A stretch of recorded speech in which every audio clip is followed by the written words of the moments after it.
Juan Kapitulo 6, versikulo 35. Si Jesus miingon kanila, "Ako mao ang pan nga naghatag sa kinabuhi. Ang muari kanako dili nagayod gutomon, ug ang mutuo kanako dili nagayod uhawon." Pan sa kinabuhi.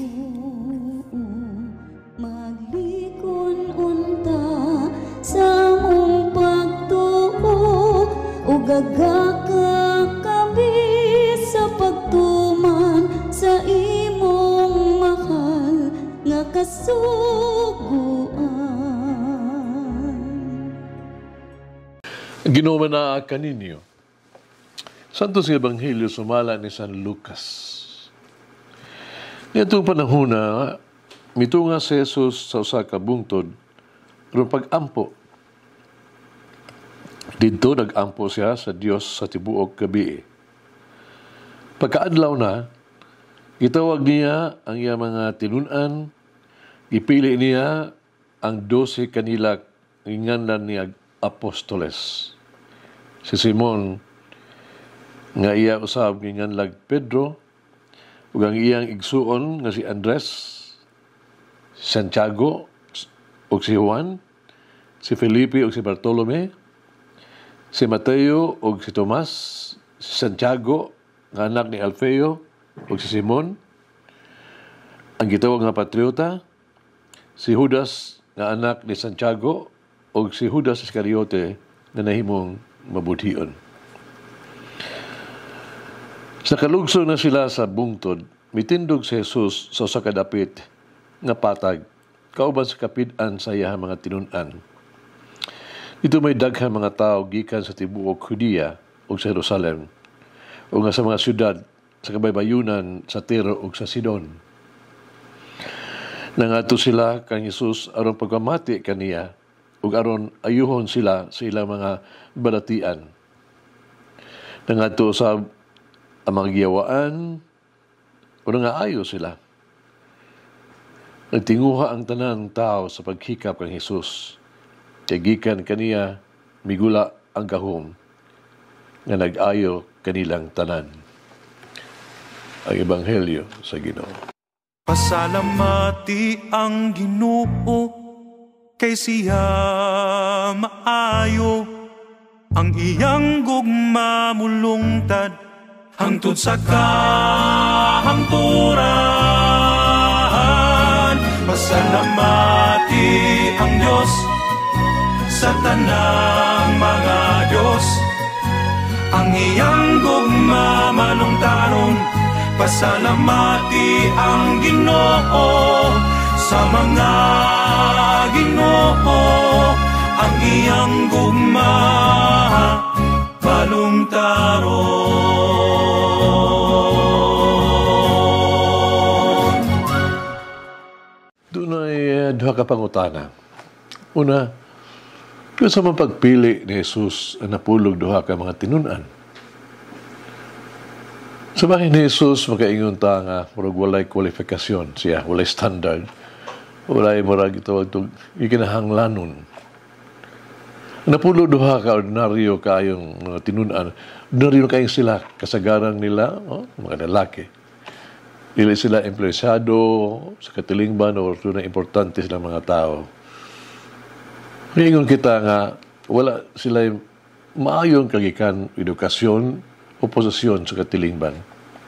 Simple lang sila ay nagtrabaho. Pa si Jesus mitawag, mipili kanila. Gusto na Jesus ang ang pagsalig nga to kaniya. Sa nagtinguha sa tuang dedikasyon sa iyang kabubuton o sa iyang misyon. Si Jesus nagkinahanglag mga tao nga anda mo trabaho alang kaniya o sa iyang katawhan. Si Jesus kanunay nga musalig ka na to bisan pa sa to ang kahuyan. Ibalawala niya nga to ang manghitit kaayo nga kaagi, o nagpadayon siya paglaong ka na to. Kita, makatabang ka niya. Sa tuang pagkapukan o kapakyasan, dili importante kaniya. At tuang sala o kasaypanan, dili importante kay Jesus. Unsa ang hinungdanon sa atuang intensyon, ang hinungdanon atong intensyon, udadalian nga pagtinguha sa pagbarog alang kaniya, uba pa rin kamos pag-usab sa itong kaugalingon sa itong mga sayop. Musa, ayaw paghunong, surrender. Ayaw kawadi o paglaong, ayaw kahadlok. Si Jesus kanunay salig ka nato sa pagbuhat alang kaniya o alang sa iyang katawhan. Karon nahigwa pa kita sa usa ka tawo o doon ba kay sa kabutang yun nato yung kalibutan na makapugong ka nato sa paghatag sa itong kagulingon sa itong pagserbisyo nga ito kang Jesus. Itugutan ba nato sa Jesus sa paggamit sa tuang talento o panahon alang sa iyang kausog, alang sa iyang katuyuan? Ikaduhang pangutana, alang sa unsa man, no? Nga gipili ni Jesus kining napulog duha. Gipili sila ni Jesus alang sa pagtrabaho sa tupa. Pagpadayon sa iyang misyon nga nasugdan. Si Jesus wala magtanaw o migpili kanila alang sa malingaw-lingaw o alang sa mga material nga posisyon. Wala ni sila ay padala aron magbakasyon o pahayahay. Si Jesus nagtawag kanila sa pagtrabaho sa iyang parasan. Ipili niya kita pag-alagad sa iyang katawhan. Nagtuo si Jesus nga bisan kinsa pa kita ug unsa nga naa ka nato. Pagkahimo gihapon kita, no? Sa mga butang alang kaniya. Doon natin mahimo. Nga patay ikapaambit, ikatampo, ikahatag sa uban.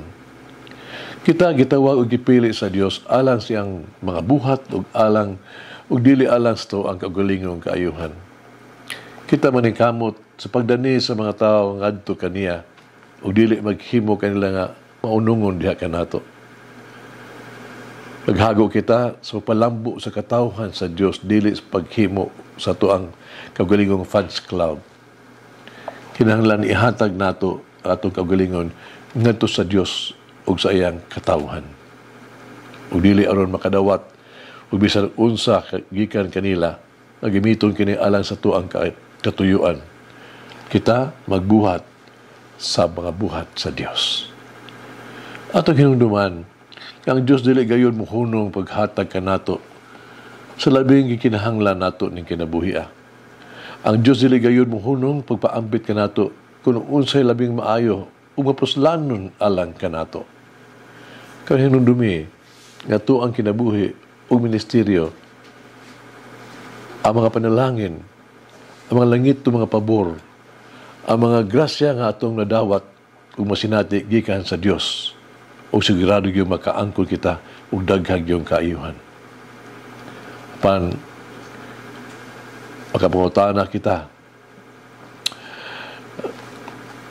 gipaambit ba nato sa uban ang mga panalangin nga gikan sa Dios nga gihatag nato sa Dios at nadawat gikan kaniya. May sugilanon kini. Nung matigdan sa katao, ang mga pag-antos kagulanan sa palibot sa kalibutan. Ana ang kakabos, na ang grabe yung panginahanglan, kapaitan. Kanuni siyang nagkunahuna, kung unsa ang kinahanglan nga buhaton, unsay mahimo niya. O gani, gi-question pa niya ang Ginoo. Sa kadlaw niya nang nagdamgo siya. Siyang damgo nagtubang siya sa Dios.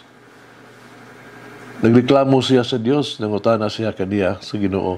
Dahil kaayo ang mga kalisdanan ang mga kabus sa mga tao. Ang uban gigutom o daghang kaay kakulangan. Usa man Ginoo imong gibuhat. Umitubag ang Ginoo kaniya. Unsay akong gibuhat? Gibuhat ko ikaw. Mag-ampo kita. Among minahal nga Ginoong Jesus, among mangluwas ug balaang magtutudlo. Gituwag mo ako Gipili ko nimo, gisugo ko nimo. Nagpasalamat ko sa imuhang pagsalig. Pasalamat ko sa imong grasya. Tumanon ko ang nga ikaw sa imong kondisyon, sa imong mga sugo o gaway kondisyon. Musunod ko nimo nga walay reservasyon.